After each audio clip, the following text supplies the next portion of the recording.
Good evening. Tonight is December 15th, 2021. Welcome to the meeting of our Diversity, Equity, and Inclusion Committee for the Guilderland Central School District. We'll begin our meeting by the reciting of the Pledge of Allegiance. I pledge allegiance to the flag of the United States of America and to the republic for which it stands, one nation, under God, indivisible, with liberty and justice for all. Thank you. All right, the first item on our agenda is minutes approval for the minutes of November 17th, which is attached to our agenda. Is there a motion to approve those minutes? Maxine? Second. Matt, any comments or corrections before we approve the minutes? All right, all in favor? Thank you. Minutes are approved as they were written. Next item, as we move on to our agenda items, we have an item that is housekeeping.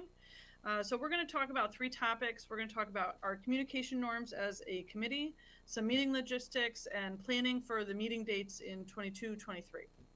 So to start with the communication norms, as we were having some discussions in the steering committee, we talked about the idea that although this is a subcommittee of the board, it's made up of members of the board, but also members of our community, our staff, and also members of our community at large.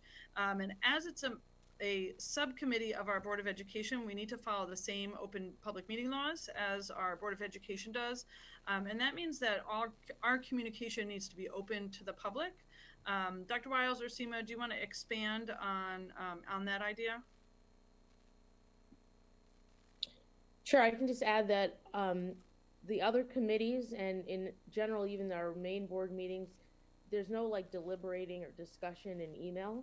It's really just for planning meetings and maybe sharing some resources.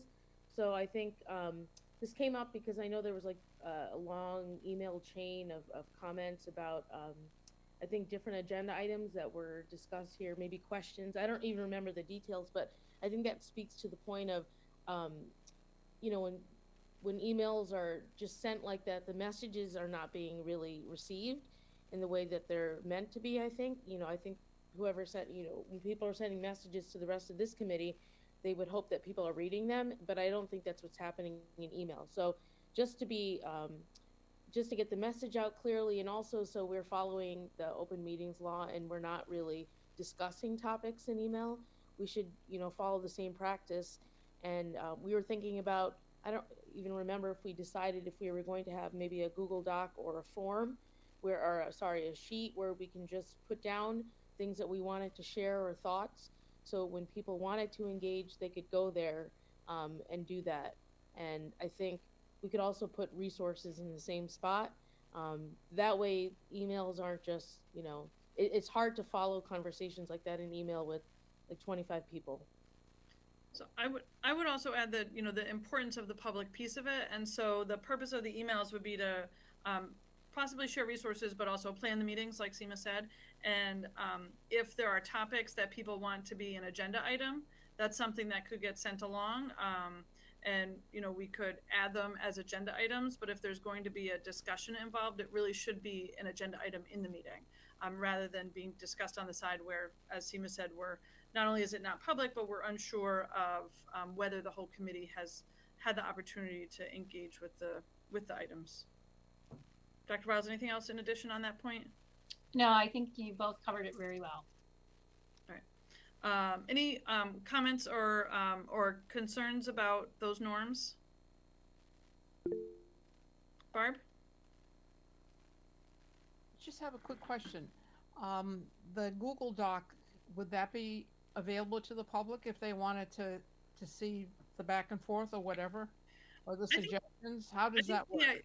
I think the idea behind the Google Doc is not to deliberate on the Google Doc, but yet to add ideas for agenda items or topics that people would like to add as agenda items, but to not use a Google Doc for that deliberation.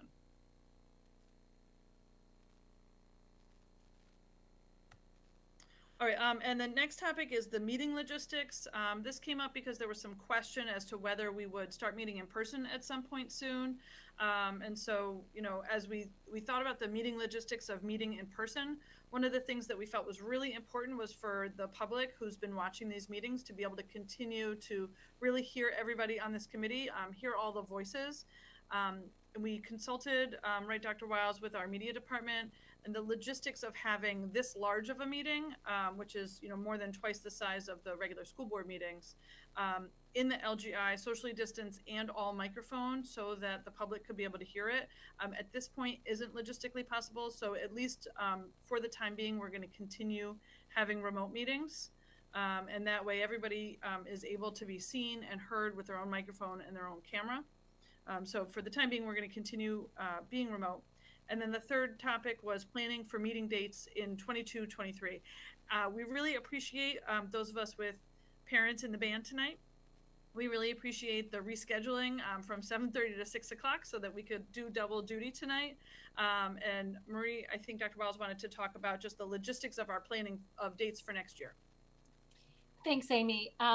We are in the beginning stages of figuring out the school calendar for 22-23, which is a long process and involves lots of folks. But what I'm hoping that we can do is once the school calendar, like when's the first day of school, when's the last day, when do the breaks fall, once that's established, I would love for us to figure out our meeting dates for the 22-23 school year, so they can be included on our beautiful printed calendar, which becomes, you know, a reference for everyone else who's trying to schedule things. So the music department and the PTAs and the buildings. So we can try to minimize some of these evenings when we're doing double duty, particularly if we are going to continue, and I'm assuming we will, the live streaming, because our media department is trying to do double duty, maybe even triple duty some nights between meetings, musical events, athletic events. So I'm hoping that we can get that squared away, you know, by the spring. But it was on my mind for two reasons. One, because we rescheduled the time of this meeting, and two, because we just looked at the first draft of our 22-23 calendar this week. So I wanted to put it on your radar as well. Thank you. Any other comments on the housekeeping items piece of the agenda?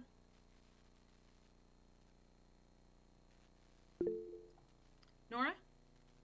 I was wondering if we're going, I know we discussed it last time, are we planning to do the land tribute sort of thing at the beginning of meetings? When is that starting? It's on our agenda tonight, but it's actually the third item on our agenda. Okay, thank you. Yep, absolutely. Nicole? Yeah, I was wondering, when we do the planning for the next year for the calendar year meetings, what about those that may not be continuing after June? How should that scheduling look? How much input should they have for that year? Should it be for just half? Should it just have the rest of everybody else agree that idea? Good question. We'll think about it, right? But yeah, we'll give that some thought. It would be great if we knew who our successors were in the spring, so they could weigh in on what days and times work for them. So we'll try to coordinate that. But Nicole, you said if they're stopping in June, right? Didn't you say that? Okay, but then 22-23, that would be starting in the fall, I think, wouldn't it? So those people wouldn't be affected by what day we meet. Those people, if they're stopping in June. Right, but the new people will. Right. Oh, Right. the new people. And I was just thinking that, what about with the coming up? I forget if we've finished. We've done it for the rest of this year up till June? I'm trying to remember if we've scheduled those out. I believe we have. Okay. Thank you. Thanks, Nicole. All right, the next piece on our agenda is a report from the subcommittees. So we'll start with the communications subcommittee. So we met a little while ago, and it was more of like a touch base meeting, and First, if either Mr. Last or Mr. P wanted to share out about bringing high schoolers down, the meeting with the GSA and the middle school students, if one of you wanted to start with that.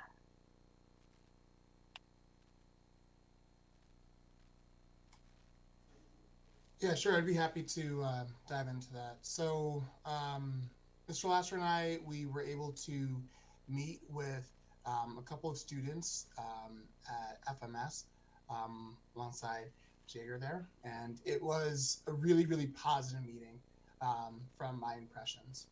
And we were able to start the process of canvassing student interest at FMS and some leaders that we might be able to tap and see how they might want to work with this committee and work with high school students. I don't remember the exact number of students, but it was a pretty good sized room, and there were a lot of leaders who showed and expressed interest. So I think that we're definitely in a good position.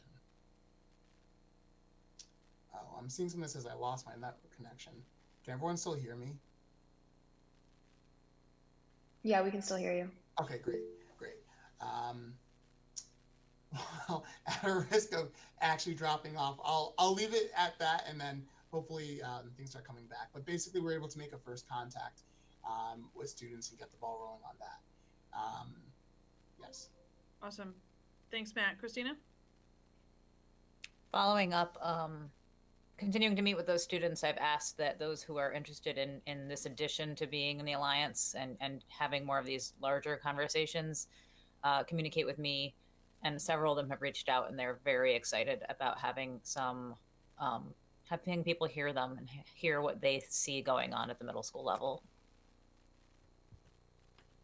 That's great. Thank you, Maxine. Anything else for the communications committee? Yeah, so we also talked about Mr. Pinchinat recently started like a high school Google form for students to be able to report incidences or like issues that they've had in the school where they haven't felt like safe either talking to a teacher, there isn't a space for it. And we're sorting, and I think our next plan is to make sure that it like becomes of value and teach students how to use it, and possibly recruit some of those some students from the high school and middle school to make those videos. And we are also working on a award. It would be either student and teacher nominated, and it would be a great way to involve the people outside the DEI committee with nominations or making artwork or promoting the award. And the power of your peer reaching out to you and telling you that you've done a good job is really powerful. And it would be, and we want to show people doing great things. And our next plan of action for that is to sort of figure out the logistics. So how it would work to select students, how the winner would be communicated, how many people would win, and then like if or how they would prepare a speech. So we have some projects in the work that we'll definitely get rolling with soon. That's great. Thanks, Maxine. How about for the engagement committee? All right. So back to hoping that I don't end up in that lost connection message again. We had a really, really rich discussion, which ended up being the focal point of our meeting. And this wasn't actually something that we initially went in with the mentality of, but I think it's something that is worth some discussion here as well. So in our group, we started thinking about language and the power of the words that we use. Even amongst this group of individuals, how do we speak to one another? How do we speak about issues related to DEI without any sort of concern for using the wrong language and detracting from the message that we're trying to put forth? So perhaps this might come in the form of community norms for this group. But one of the things that really came up is the idea of using people first language and how important that is across many groups. But during that conversation, because we had stakeholders in a lot of different marginalized communities, one of the things that popped up is for some communities, they have not embraced people first language and they want to identify it in a different way. And so I think that just the topic of language is a really key thing, and I'll circle back to that again at the end just to hear some thoughts from others. But we also spoke about value and yes, I absolutely will. So we also spoke about value in perhaps going to the PTSA meetings, and so that's something where we're going to determine in our January meeting, and what might that look like? How can we better partner with parents and teachers and students and so on and so forth who are kind of on the ground floor with things, and seeing kind of where we can go from there. So we also want to think about ideas like cultural fairs and their place in our community, and how they serve and further ideas of DEI, and also areas where we, even on this committee might have blind spots to things. So trying to think about all of that. Really, the conversation, I think it was a good moment for us to reflect and to think about ourselves in a broader context. So I'll speak to one thing Elizabeth put in the chat, asking, explaining what people-centered language is. So a quick example might be that the term person of color. So the idea is that I'm a human, and that while being a Black man is, I would say very clearly an important part of my story, being human is the integral part of my experience. Instead of saying a disabled child, a person with a disability, or however we want to look at different communities, we want to identify the person and center on that kind of a lens. So one of the notes from the meeting was the idea that fluency in the gradations of language, it's a tall task, and it's really, really hard to just create a list of everything that might work. So where we might see some delineations, for some Black folks, they like the word Black. Others prefer African American. So there's not exactly a one word answer, and it's not something that we can kind of create a cheat sheet for. Here are all the correct terms. This is where people first speak with individuals and see how they would like to be treated and spoken to. So Elizabeth and then Seema. Yeah, I think we also talked briefly about the idea of saying,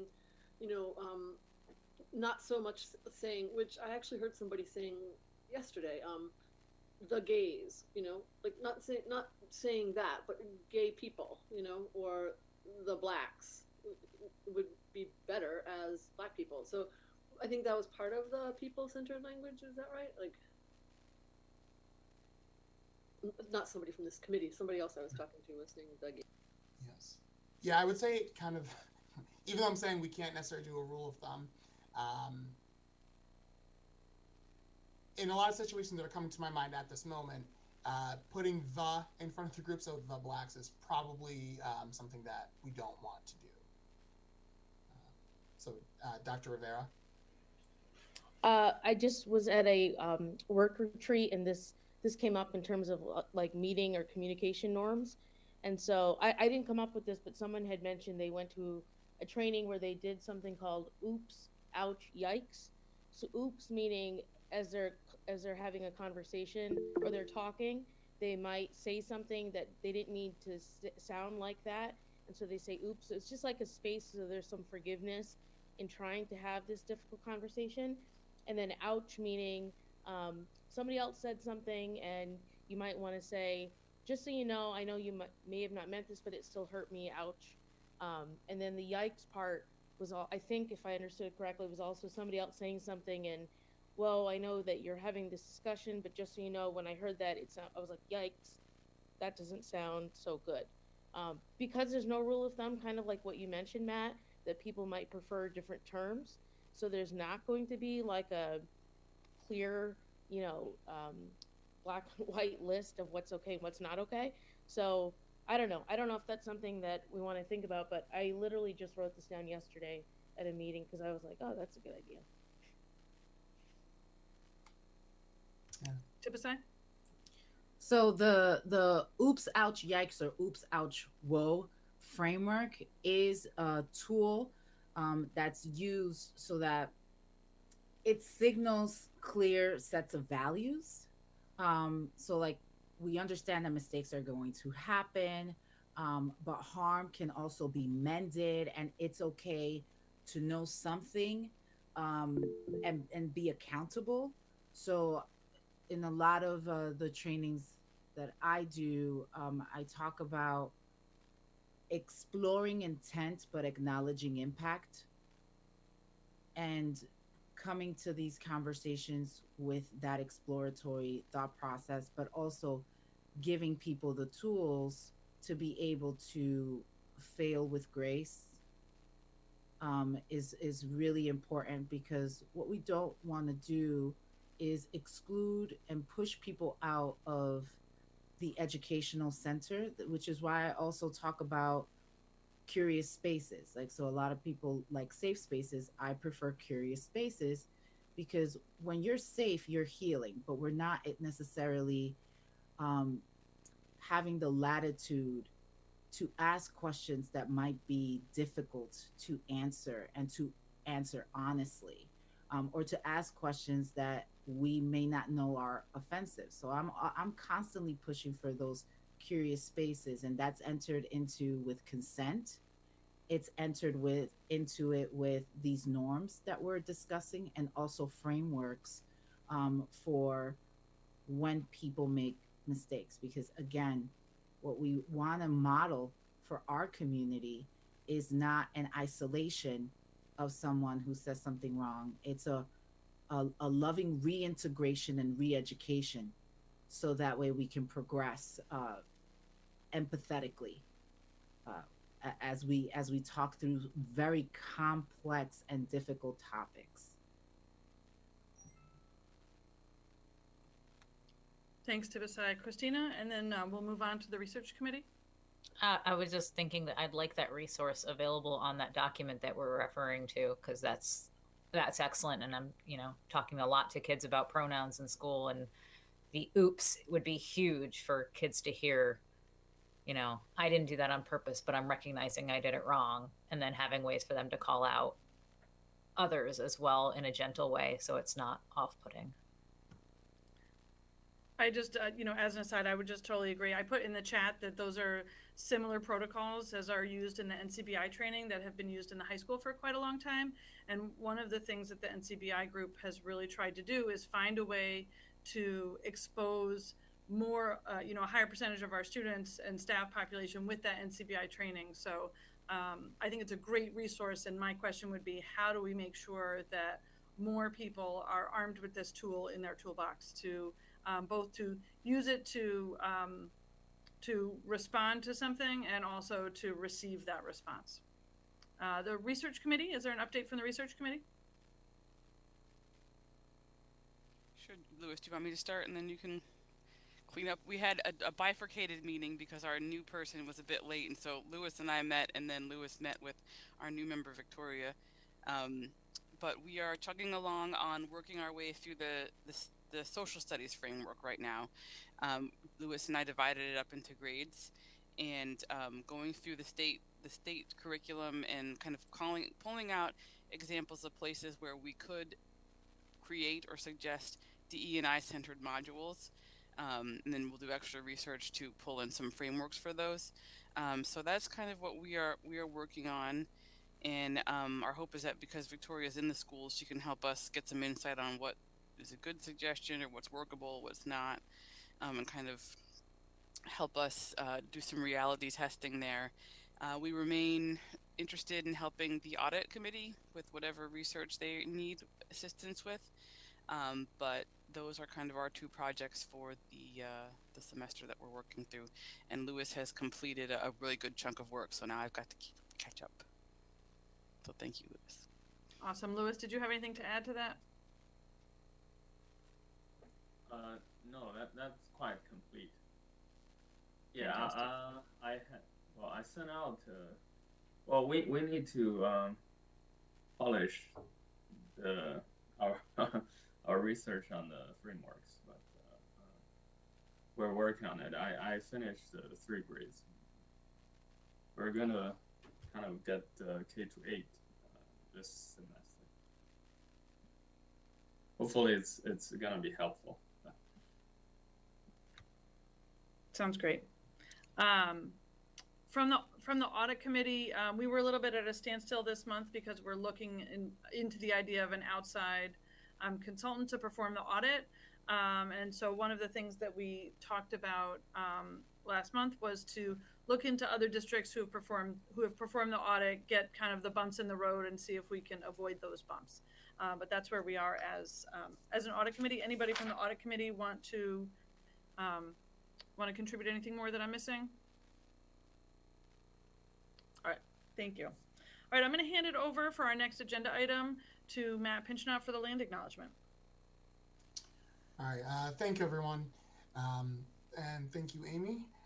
So for the land acknowledgement, as was mentioned last meeting, I shared out the draft that I spoke to, and membership had a little bit of time to look at this.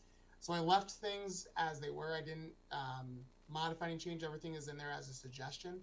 And really the idea behind that was the same thing as how we started our meeting today, so that formal deliberations of it could take place in public. And now we have some space where we can look at some of the thoughts. And while we might not be able to hammer out all of the semantics today, I do think that it's worthwhile for us to explore and affirm if this is something that we as a committee are interested in doing, and this is something that we would like to get behind. So just, I won't share my screen for terribly long, but just as a reminder and to be able to look at some of the things that we have right now. So given the changes, and if membership is agreed, then we can accept the changes and potentially even add this. I would love to see this added to our agenda moving forward, and I think it would be a perfect way to start off the new year. But the language would read, we would like to open our meeting today by acknowledging and honoring the Mohican and Haudenosaunee people on whose land we learn, play, and grow. They remind us of our duty to live in balance and harmony with the earth, each other, and all living beings. We thank them for what has been shared with us and regret what has been taken from them. The people native to these lands. And as we continue today, we understand the call for us to honor the legacy of the Mohicans and Haudenosaunee, past, present, and future, through a commitment to challenging our bias and preconceptions, and striving to be the best stewards of this land on which we gather, and good neighbors to all who share it with us. So that is the language with updates from members of the committee. Joe? Just to clarify, so this reading the acknowledgement would be a standing agenda item for each meeting? Yes. So kind of the way that we envisioned it on the steering committee, this would be something that we would read at the start of our meeting. Similar to how the pledge is something that is a fixture, this would be a fixture at DEI meetings. Okay. And something that we could propose to the Board of Education to begin to add to their meetings as well. But for us right now would be, us including in our meetings, and something we would like to suggest. A comment from Christina. Yes, in theory it could be, absolutely. Yes, Tibisai? So the only thing that I would like to mention in regards to land acknowledgements is who of the Mohican, and I'm so sorry that I do not know how to, I don't know how to say the Haudenosaunee? How would you pronounce Haudenosaunee? Okay, so do we have any representation from either tribe that is looking at this? And the reason why I ask is because these can signal performance and not actual understanding. And I think it would be powerful and important if we connected with an organization, not-for-profit organization, and actually made some effort to get their thought process on our land acknowledgements in general, and what they signal, and maybe some other ways that on top of the land acknowledgement we can also um, repair some of maybe the harm that was done in this part of the United States, in New York, in our section of the United States, and you know, and talk to them about what are ways and community service ways that we can give back, or what are organizations that we can partner with to really not only signal um, a word, a commentary, but more like an action based form of also acknowledging the harm that was done on these lands. So connecting the land acknowledgement to also, on top of us acknowledging it, we also want to do some work around how this has been embedded in our community. And I know that I think it's in fourth grade. I know that there's a lot of curriculum that talks about the indigenous tribes of this area, which is great. But again, instead of centering just the learning, also centering the repair of harm and acknowledgement of harm, and you know, that the tying that in. And if we are doing it, when we say the land acknowledgement, maybe kind of signaling people to a place on the website or something that also details what are some of the actionable steps that are being taken to repair and be mindful and of that community, if that makes sense. I don't know if I made much sense, but I'm hoping that I did. Absolutely, and thank you for that, Barb, and then Seema. I just had a quick question. Has anyone researched that these are the only two nations that existed on any land in the Gilliland community? I can touch on that. So this is based off of I'll share my screen again. This is based off of a hyperlink that's included in the document. So right here, this is this map. It's not absolute, and it does actually touch on a lot of what Tips I mentioned in terms of us needing to make sure that we are careful and want to access folks directly who are involved. But basically, this was gathered by going into our region, and if you type in, so if we just typed in Wilderland, New York, so we can see different groups that are here. And then if you zoom out, you can see in the broader area around us who comprises a lot of the area that we are on presently. And so this map I've seen used in a number of other professional communities, and where a lot of folks have based their the regional identifications off of. Organizations, I believe this is correct, and I think NISA has also used this as the way that they've identified on a statewide level. Okay, so the Mohawks were nowhere near our territory. So I'll drop this link in the chat so that you can also take a look at it further and see what some of the other areas that were in the region are. Okay.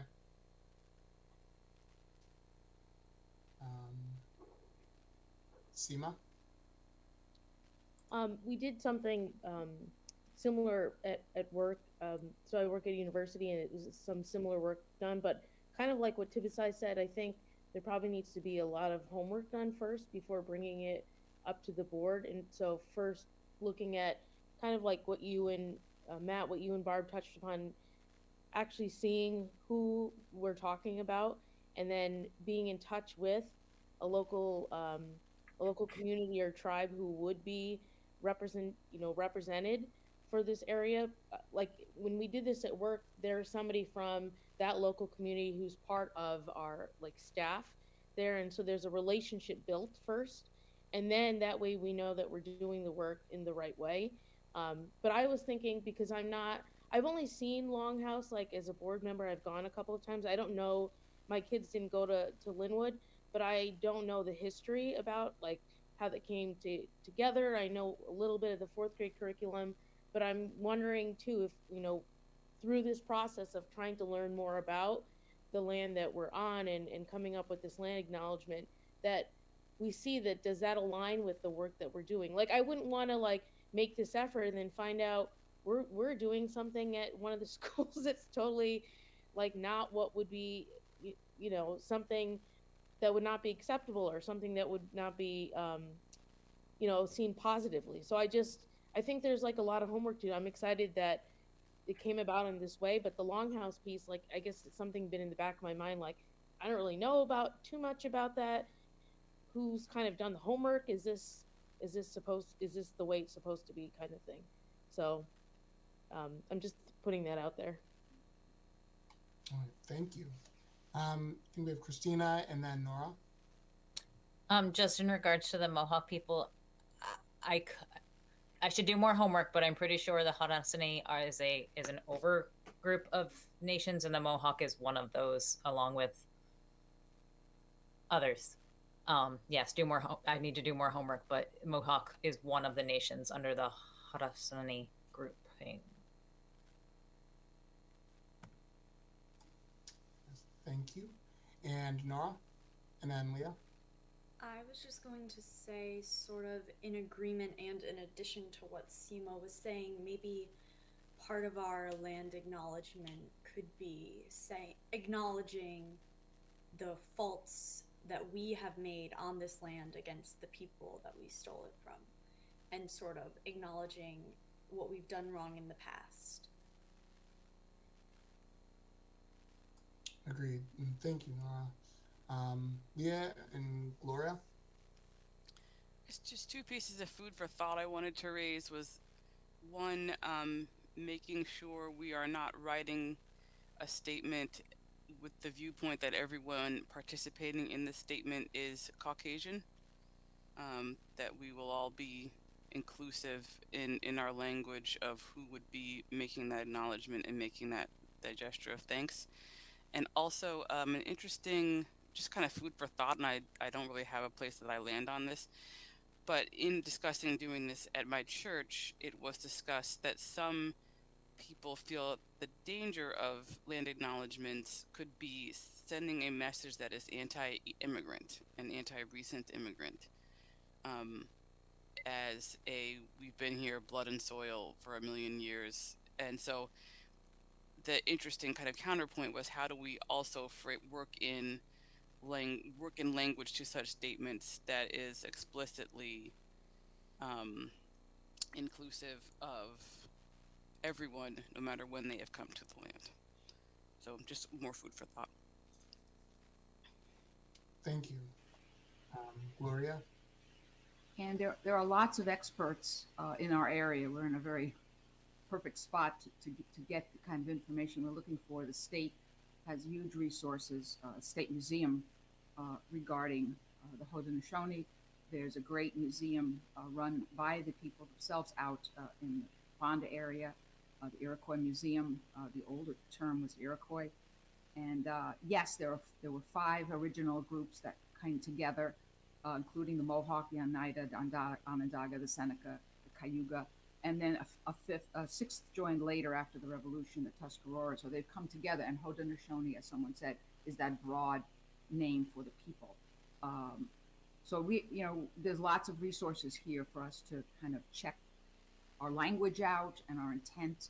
And as somebody mentioned before, the impact is important. So this would be a way of checking our intent versus impact before we go ahead and just say, okay, this is our statement. But there's a lot of research out there and a lot of experts in this area. All right. Thank you so much, everyone. From what I'm hearing, it seems like this is something where there are multiple elements that I can see splitting into future subcommittee work. I think I see some clearer aspects that our research committee. I think I can see some aspects for the communications team as well. And really just in a lot of different elements in how we want to frame this. And I think that this is very, very valuable conversation. I'm glad that we're able to have it tonight. Dr. Halchik? Yeah, I just wanted to add that one of the ideas of us exploring the land acknowledgement piece in our agenda was not so that immediately the entire district would implement land acknowledgement in all of our meetings, but that this would be a place that we would explore that.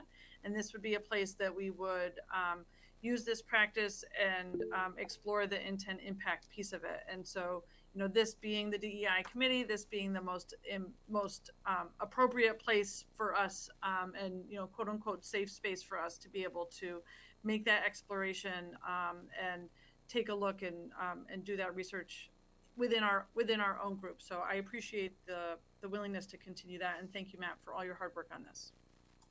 Absolutely. I think, and I definitely would like to echo that this discussion right here is exactly why we wanted this to happen here. Because there are so many valuable perspectives that come in, and this is where we want this to be done right. If we're going to do it, we want to make sure we do it right. Barb, and we'll say this for the last comment on this topic, because we do know that there definitely is future work to be done with it, and we'll move forward in our agenda. Barb, you're muted. Actually, Matt, I know, Amy, that you have to go to the council, so I just wanted to sort of go back a little bit. At the last meeting, we had talked about, or I may be confusing engagement with our whole general one, but we had talked about questions for either students or kids or teachers that would be nominated for this award that I think communications, was talking about. And one of the things that went around, and I think Gloria and Elizabeth and a number of people commented on, is condensing the questions to basically one question that seemed to capture everything.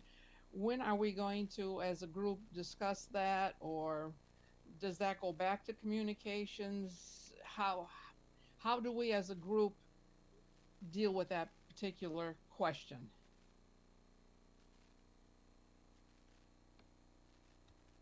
I think that's a good question, Barb. Something we'd be interested in some feedback on. Not something that we necessarily have the answer right now, but like I was saying, and like Matt echoed, this is the place I think that we can explore trying out different things and trying to see how things work for us. Matt, would you like to move on to our next agenda item, number 4, the follow-up on the recent incidents? Sure.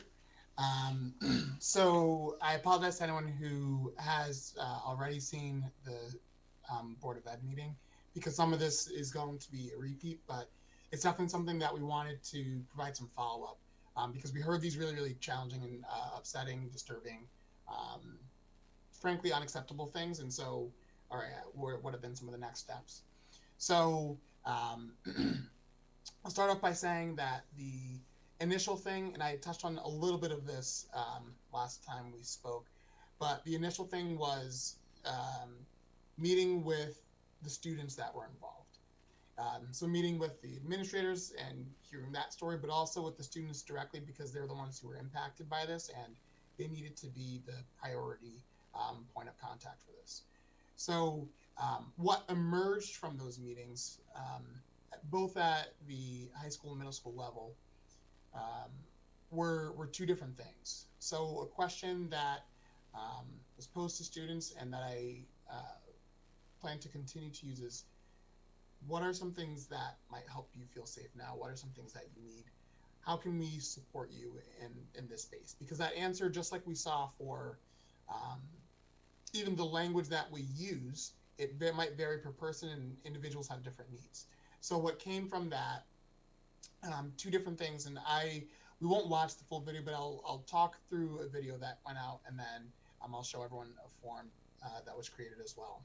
So one thing that happened at the high school level, Mr. Piscatelli, the building principal, and I, we went to the studio, and we filmed a message in unison in response directly to the event that we discussed here and other things that we've seen popping up.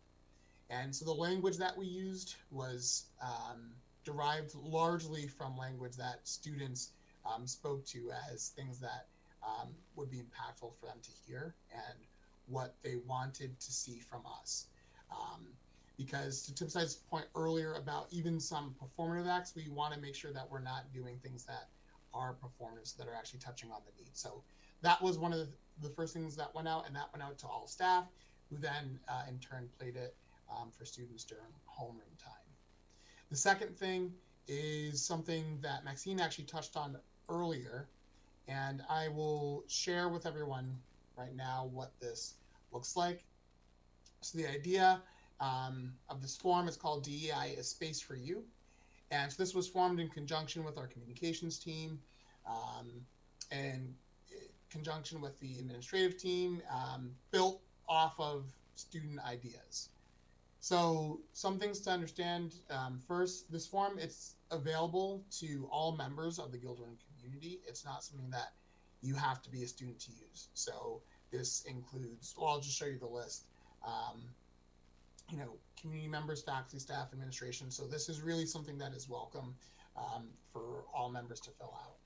And so one of the primary thoughts that went into this was to make this something that can be done quickly and accessibly, so that folks aren't bogged down spending 25 minutes making something. So really your name, to be able to follow up with you, and the form also asks for an email. This part is optional, but folks are also able to put in what their preferred pronouns are as well. And that might help me just make sure that I'm not misgendering anyone when meeting with them. Then the next part are, how would you like to meet? In person, a Google Meet, a phone call. And if a phone call, then how would this work out? Like, what's a number to reach you at?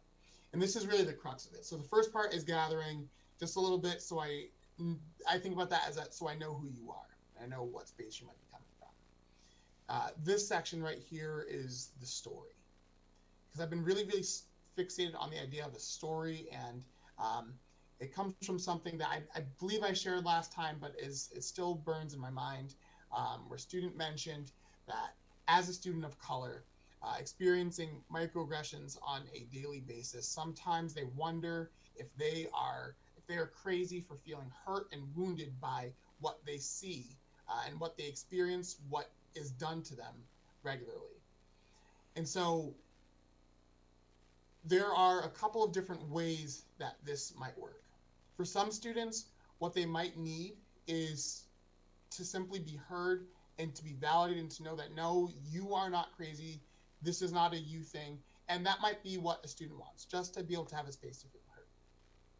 Another, it might be a situation where they are in a tough spot with a friend, where maybe the friend is using problematic language with them. I know that I've experienced this myself, where you don't necessarily know how to say to stop, because it's your friend, you don't want to make things uncomfortable. So they may be looking for mediation with a peer, and like, how do we talk through this and work through this, and how can we explain this? That might be an outcome that someone wants. Another thing might be that you do want to get administration involved, and you do want to see other actions. And so I see this as being kind of we're here and I'm ready and willing to listen, so we can figure out what next steps are.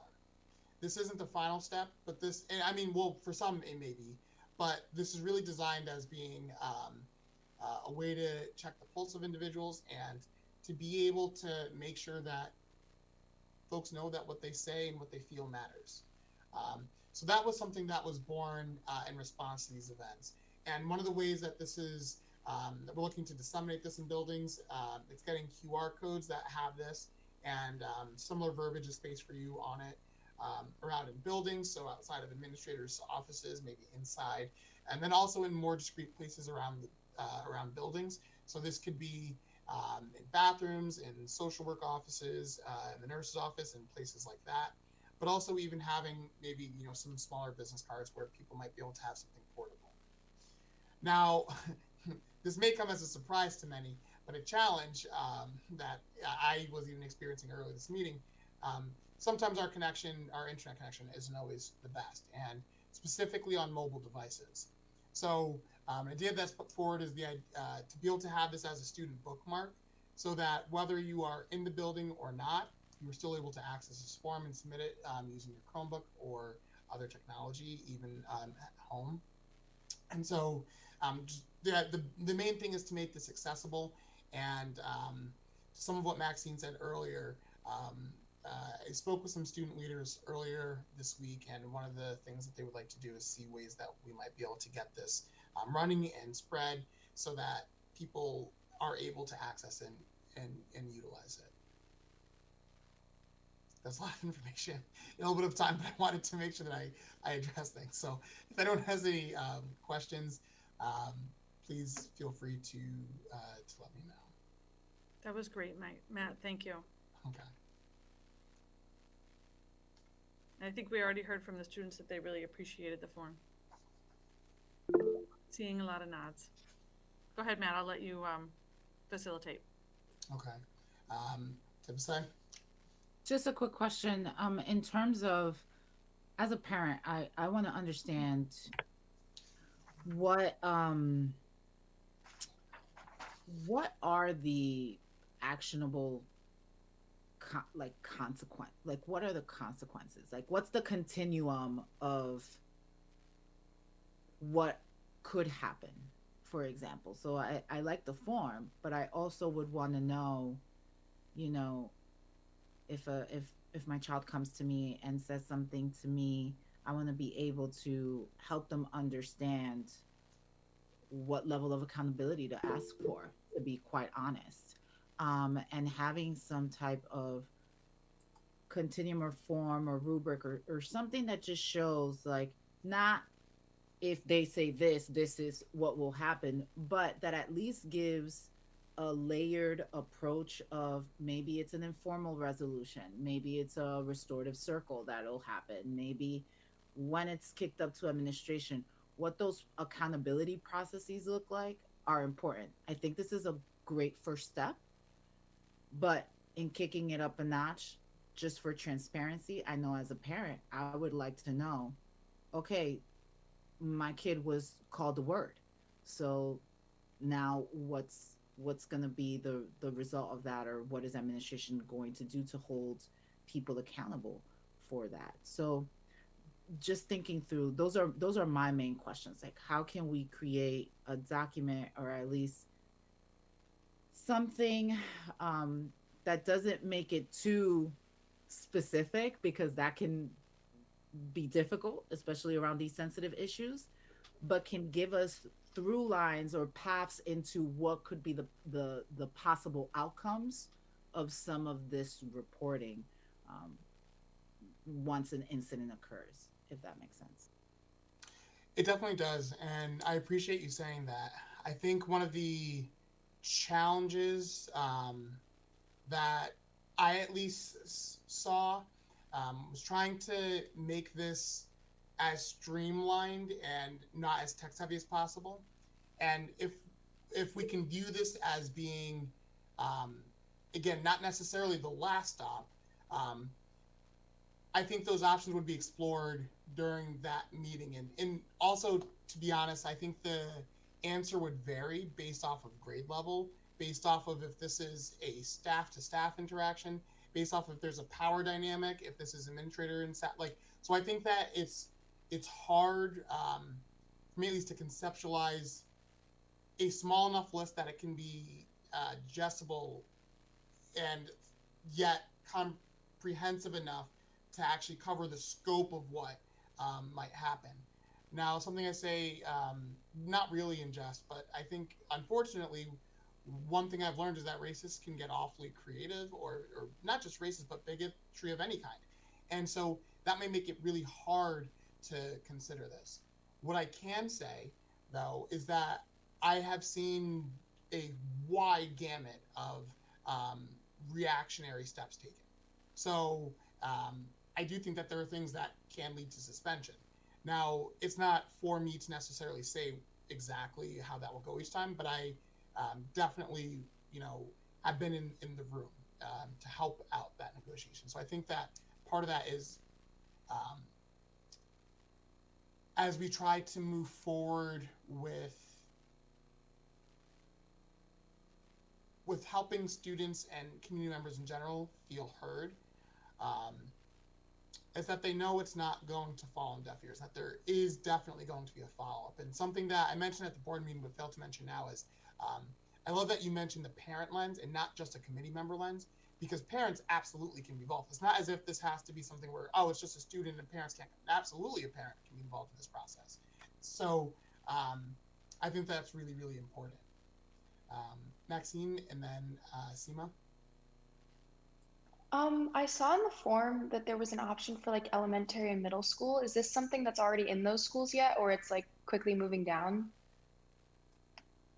So this has been sent to all of the administrators in the entire district. So it is something I don't necessarily know if it's up on walls in every building yet, because I think each place has a different rollout process that might be happening. But I do know that everyone has access to the form, and so as it's a somewhat recent thing that's gone out, that's something where, you know, for me to go through and follow up with. I hope it's certainly, you know, in the coming weeks we'll have this out. And sorry, and then Dr. Rivera. I was just going to mention, I know someone at our last board meeting asked kind of a similar question about, you know, more having to do with school safety, but about having a flow chart and response. And I think, you know, kind of what you said, Matt, is correct, that there's just too many unique potential situations that I don't think, you know, could be covered by that. But I do think, you know, doing a regular check-in to see how the process and the, see how this work is going. And then also, tips I mentioned in the chat, having some short-term and long-term goals for using this process would be a good idea to kind of assess, is it useful, is it helpful, is it doing what we want it to do, would be a good idea. But I just want to say, support your idea that it would be nice to have like a grid to show how things would work, but, you know, if we talk about these other things and seeing how effective it is, that might be helpful. I agree. And to be clear, I also would like to be able to have a grid too. I just didn't say, I don't know as of right now how I might do that. Dr. Halchik? Sure, I like the idea of the short and long-term goals and looking at the effectiveness of the form.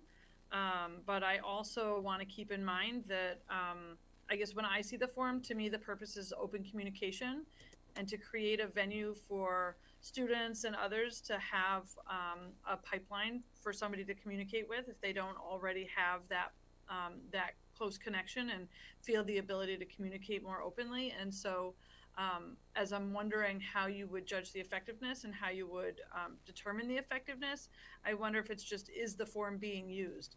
Are things being communicated? You know, because I wouldn't want to get too deep in the weeds as far as exactly what is being communicated, because I guess this is just me personally, but I would look at, is the form being used and are people communicating the types of things, the types of incidences, rather than is it not being used at all? Because if the goal to me is more communication and the form is being used, I know Matt and you and I have had these conversations, but even if the form is only used by 5 people, it's not really taking up space as it exists. The fact that it exists isn't, you know, a hard thing to continue to have the form to exist. So isn't it worth it, even if 5 people experience things that they want to communicate, and use that as a tool?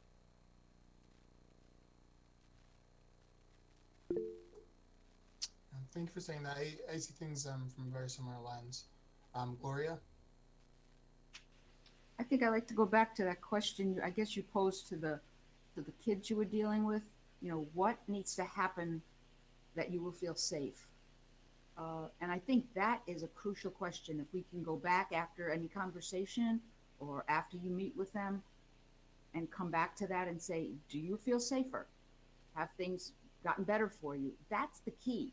You know, not that we check off a box or something, but that child, and the parent, of course, is in on this conversation, feels safer. That to me would be a real, you know, win. Joe? Thank you. So I apologize if I didn't, if I missed a section or I didn't understand. How is this different than when a concern is brought to a Dignity Act coordinator in each building to resolve concerns about harassment, discrimination, bias, etc.?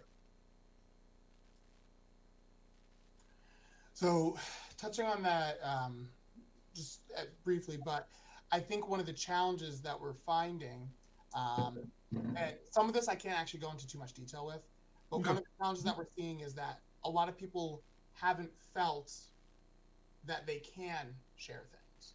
Okay.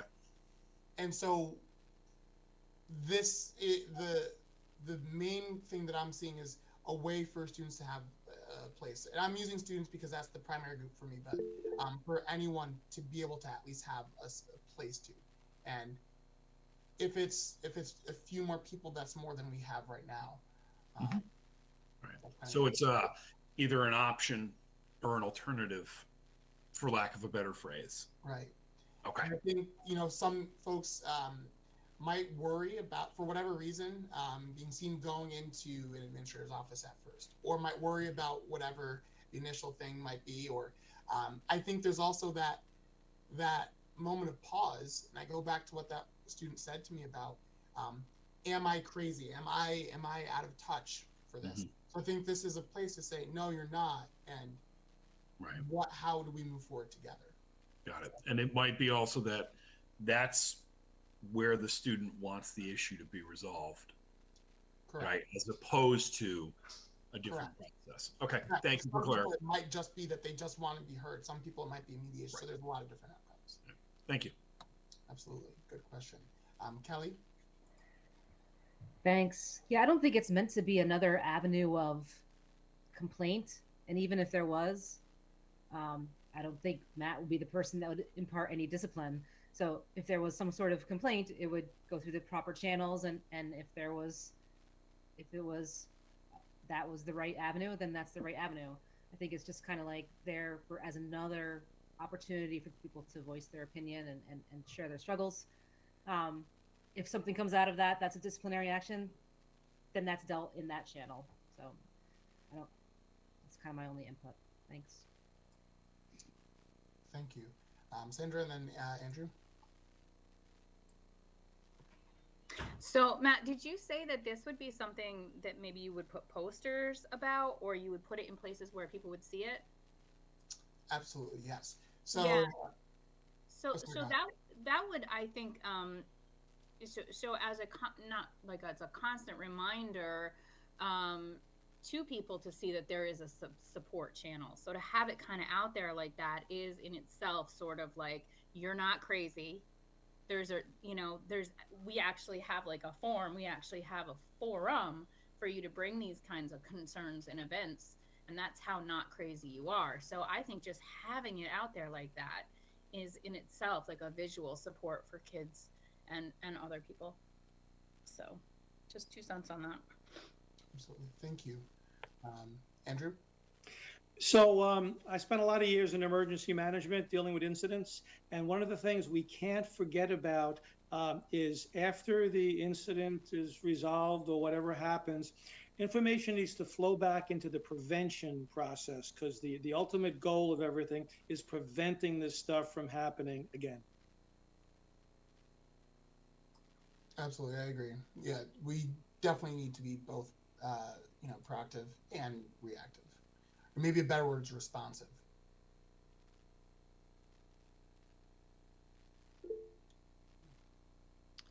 Thanks so much, Matt. I think that your work on this has been fantastic, and really excited. I think as a committee too, but I think I'm really excited to see the effectiveness of it. And like I said, my hope is just increased communication and increased comfort level in our students and in our community to be able to share their thoughts and experiences. So thanks so much, Matt. If we could clone Matt, I would be a happy person. So we do still have, we're an hour in and we do still have 2 more items on our agenda, and I want to be mindful of time. And I know we pushed off the discussion of sections 8 and 9 of the book till this week, so I want to make sure we get to it. However, we do have we do have an item on our agenda. This is our December meeting, and our very first meeting of this committee, if you recall, was last December 2020. And so we have officially been a committee for a full year.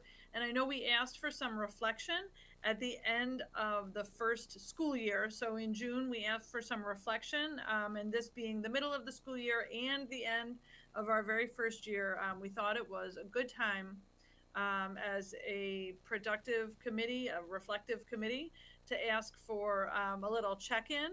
And I am going to be mindful of time. And so I'm going to read the questions that we're asking for us to reflect on, and I'm going to ask that if you want to participate and unmute and participate, I'm going to ask that you share one time so that we can manage to get to the book response. That sounds good. Thanks, Leah. So the two questions, as I give you some think time, the two questions that we're asking members to reflect on are, number one, how has the committee done so far in meeting its mission to provide direction, support, and oversight for the district's ongoing work to become more diverse, equitable, inclusive, and anti-racist? And the second question that we asked is, what has been your personal experience so far serving on the committee? So we can still use the hand raise if you'd like to. If you'd like to do that, I'll give everybody a minute or so of think time, and then we'll start to gather some reflections.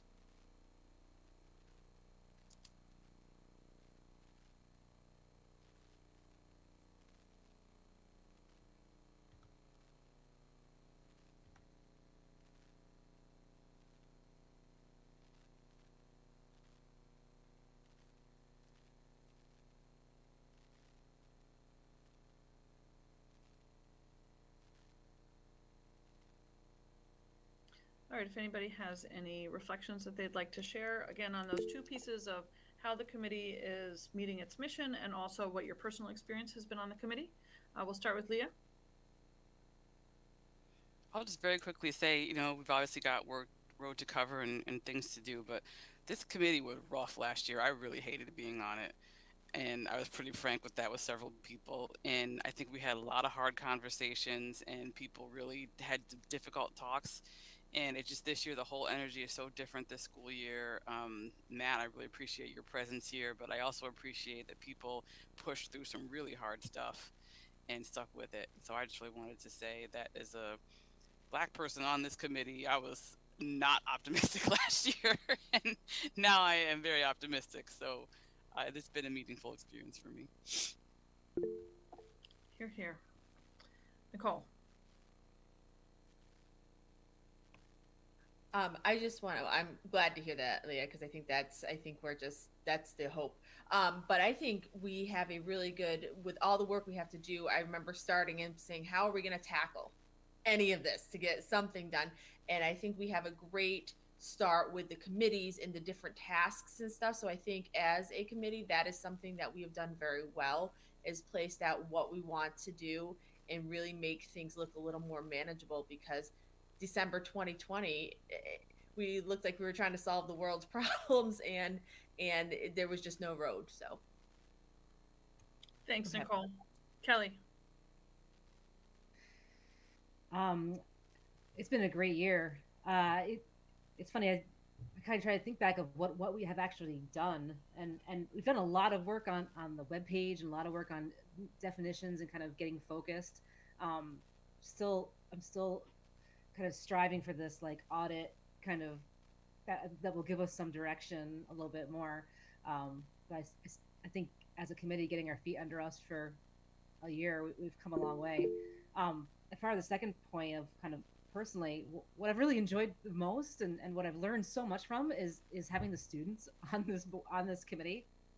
Like, I'm not in a position where I deal with a lot of teenagers or youth, youth that have valuable input. My kids are very young. They have input, not so valuable sometimes, but I'm super impressed. And the ideas have come out of you folks and in the committee meetings, and I'm dumbfounded sometimes. I think it's phenomenal. So I want to thank them, and I'm super excited to expanding it to more youth and younger folks. So thanks. In that vein, Maxine. First of all, I just want to say thank you for the acknowledgement. We really appreciate it. And I have learned so much from being on this committee. I think that like a lot of the things that like the students on here did last year, like such as the anti-hate rally, like my big inspiration came from this work and this committee that I'm like really passionate about. So I've learned so much from all the adults and the students on this committee about how to have an adult conversation and how to really hold my ground and understand the inner workings of the school. So I think that like we have a lot to go, but we've done a lot too. Fantastic, Maxine.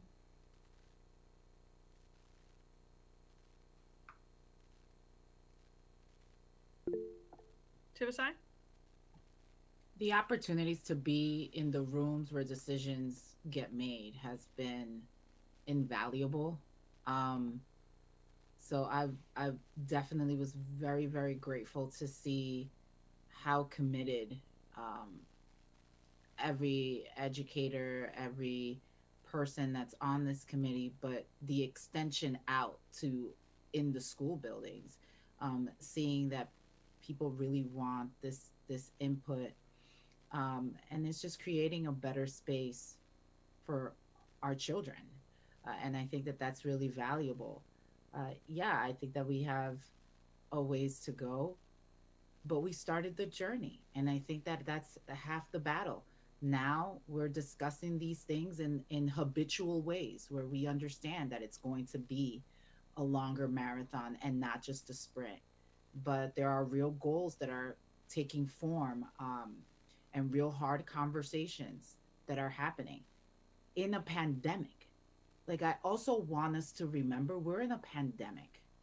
There's so many other things that are happening in all of our lives, I am sure, that could be stopping us in our tracks from trying to do this work.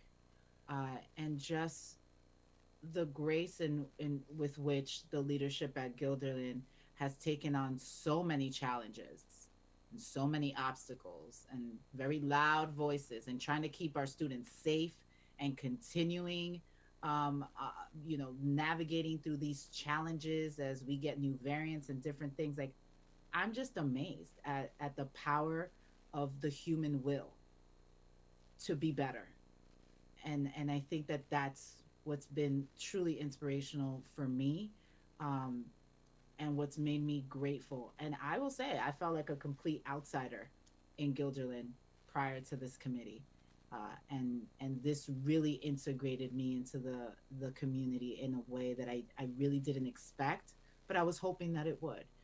And I'm grateful. I'm grateful for that. Thank you, Tibisai. Thank you for sharing. So thanks everyone for sharing. If you have any other further reflections, you can always send them on to the steering committee. I do want to get to the last agenda item, and Matt, I'm going to let you take over with the acknowledgement that we have about 15 minutes left to complete our meeting, okay? Okay, thank you. And that is why I didn't add a reflection. I am very verbose, and so we would have had 2 minutes for this. I'll just start us off with the questions and the sections that we'll be looking at. So if we turn to page 102 in our books, that's where we'll start off. So the two sections that we still left and we wanted to dedicate time to, the first section is sex, gender identity, and sexual identity. And so the first question that I'd like to put out there for membership, it's perhaps the most obvious, but what is new learning for you from this chapter? And how does it feel? And I fully intend to use wait time for this and let us sit with it. Not necessary. Yeah, Leah. Okay, so this chapter had me sobbing at my desk at work.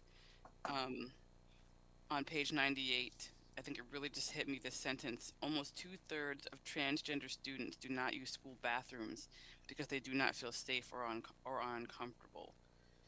And then further down the page, LGBTQIA plus students are twice as likely as their non-LGBTQIA plus peers to say that they do not plan to complete high school or attend college.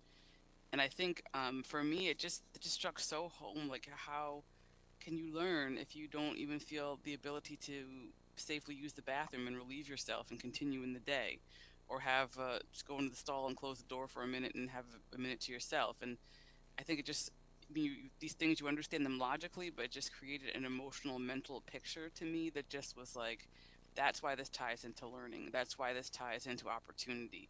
If we're not letting some students have a place they can do their basic functions to get through the day, we're failing them. And then the third thing on that same page said nearly 70% of teachers report handling LGBTQIA plus bullying and harassment and creating a positive atmosphere. But 2/3 of LGBTQIA students indicate they do not feel the adults in their school are addressing the harassment or creating a more affirming culture. And that was just heartbreaking to me, but also something anyone can be capable of doing in any of these situations we're talking about, where of all these topics we could think we're helping, and if we don't follow through and say, is this helping, are you feeling supportive, what a profound mismatch. Just really, this chapter really had me feeling some kind of way.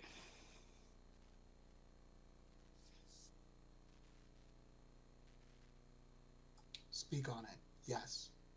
Yes.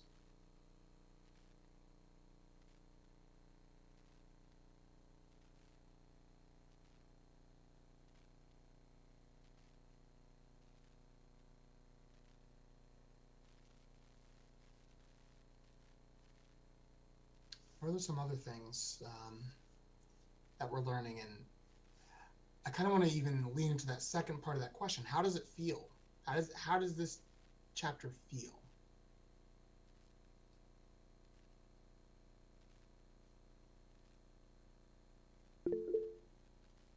Nora. I just wanted to say unfortunately, a lot of this section felt not very new to me at all, and felt like things that were familiar. But I really appreciated the section in the beginning with sort of like a glossary of different terms to be familiar with, and I think I had a deeper understanding of some of these terms, and I feel as though if other people had a glossary like this, it would be just people would feel so much more understood. And the term heterosexism, I had never heard that term before, so that was a new thing that I learned.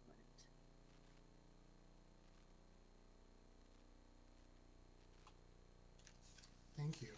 And I actually kind of want to lean into that where you left off with that, because one of the other questions I wanted us to look at in this section is, in what ways do you notice that gender, binary, and heteronormity are restrictive and marginalizing in your system?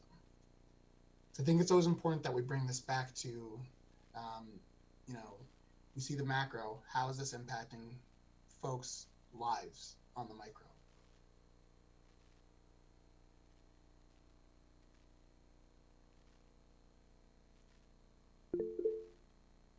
Nora.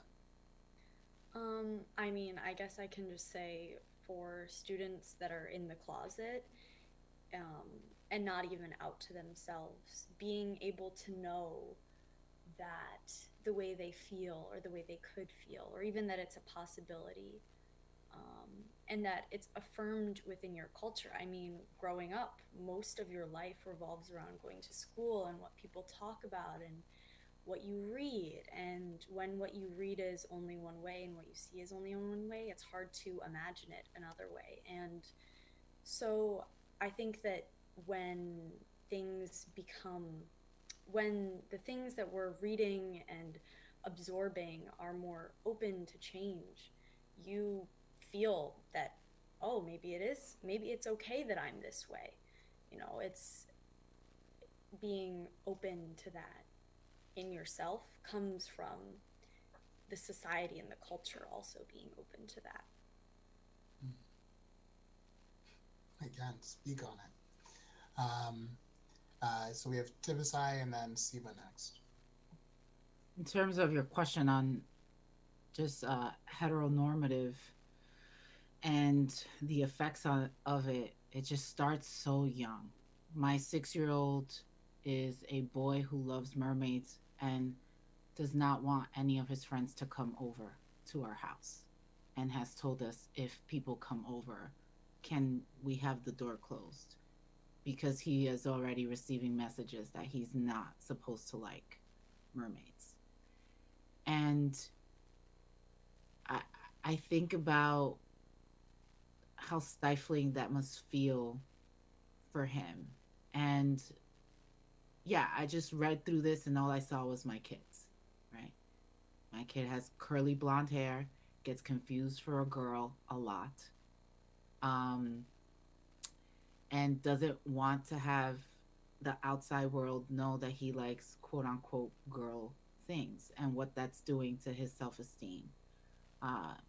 And having children, like his name is Adrian, but he's already experiencing, oh, your name is weird. And I'm like, hold on. I told him, I was like, your name isn't Tibisai, Adrian. Like, I want to hear a kid say, oh, something's weird. Like, mommy's name is like, people said it was weird, but it's just different, right? And having those conversations. But what struck me about this is that it just starts so young. And I just wonder who children would be if we allowed them to be fully themselves, and how amazing they could be, and their potential. So yeah, like I think about what are those constructs in schools? How can we break those down? How can we give alternative stories and share alternative stories, so that students can see themselves reflected, and feel safe, because it's not even happening in kindergarten and first grade. Whew. Yeah. Seema, and then Sandra, and then Callie, and then we'll move to the next section with what time we have.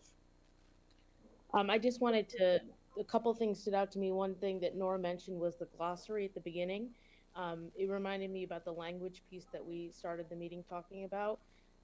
Because some people may prefer terms or view them differently. For example, the word queer that's in the glossary, I've seen it play out like in workplace where some people were offended by it, but other people were trying to make the political statement by using that term.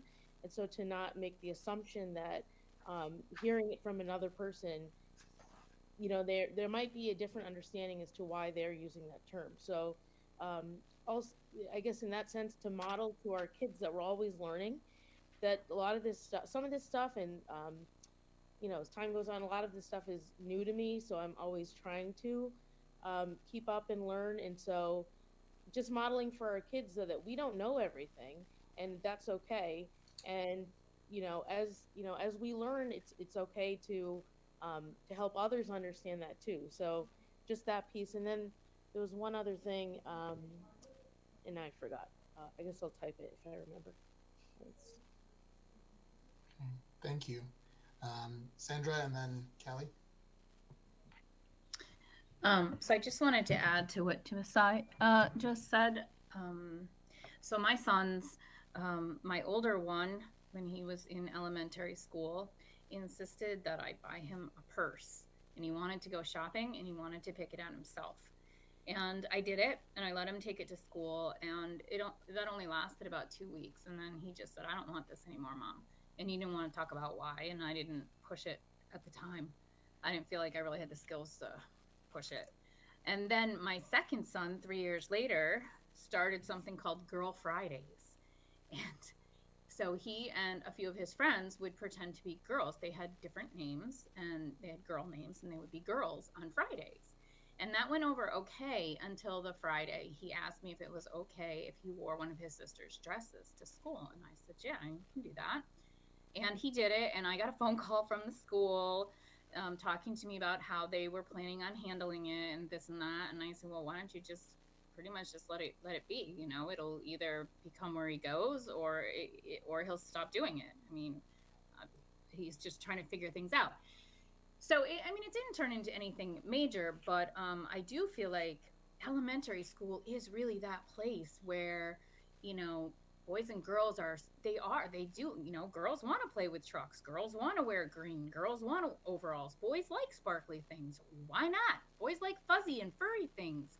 So I feel like, you know, what I saw with this school was even sort of that systemic idea there that boys are boys and girls are girls, and if they crisscross in any way and they show any likes for what is in the other category, that, you know, you got to call their mom or something, or you got to kind of figure this out. And I don't know, I just wish we could do better to support just kids being able to enjoy being kids and try out different ideas and different stuff they like and just see what they like, especially going in after, you know, then you go to middle school, where with all the hormones and the changes and really trying to decide who you are. I mean, if you had any struggles in elementary school that weren't well supported, I think it can be crushing in middle school. Absolutely. And Kelly, their final remark. Yeah, I just wanted to kind of touch on how powerful the like heteronormity is. I mean, my 4 kids have 2 moms. That's all they know, and we're not necessarily like I'm in the military. Melinda is a leader of a big organization. Like, we're not like gender normed here at all, and it's constant. It's a constant thing. We have caught ourselves recently, kind of reaffirming it. You know, our little ones, the older boys come home and they're like, "Oh, so and so has a crush on so and so." Boy and girl crushes. We're like, "Oh, that's so cute." And then, you know, my 5-year-old, they start making fun of him because he mentions that he spends time with a boy, and we're just like, we have to catch ourselves to be like, okay, you know, not make a big deal. We just had this conversation like last night, that how we are reaffirming the heteronormity ourselves because it's so ingrained in us, just by comments we're making. So we're not making. So we talked recently about how can we as a parents avoid that, but it's strong. It is so strong, and I don't know how to move forward with it. We're learning just like everybody else. I think that this discussion, brief as it has been densely packed and powerful. You know, it's brought me into some things that I've seen play out as well in my own life, and ultimately I'm really fixated on the line that Tibisai said. What would our kids be if we just allowed them to be? And I think that one of the most damaging things that happens is when we end up inadvertently putting these, or intentionally putting these pressures on children to fit into a mold and not allowing them to simply exist. I think that no matter what other, background we may have, when you see and hear the number of students who are adversely affected simply for existing and for loving, there is no way that we can justify that as being tolerable. There is no way that that's a space where we can be comfortable. And there is no platform that we should allow ourselves to, I don't want to get too choked up, but that we should allow ourselves to remove the human element of things. That these are our children, these are people, and that everyone deserves just as much a shot at life and love, and that's not for us to determine who gets to do that. And so I think looking at there, I'm going to be reflecting a lot, especially on that last section. Just wow. So thank you, everyone. I know that we were already pressed on time, kind of coming in, and it's already 7:32. So thank you, everyone, for your rich discussions, for pushing me forward in so many ways just tonight alone. I always look forward to these meetings, and I cannot wait for the next one. I hope that everyone's able to have a restful and restorative as much as possible next couple of days and weeks until we see each other again. So we will we'll come back to religion next time. For sure, we will, 100%. All right. Thank you, everyone. Really appreciate it. Thank you, everyone. Have a good night. Have a good night. Motion to adjourn. Second.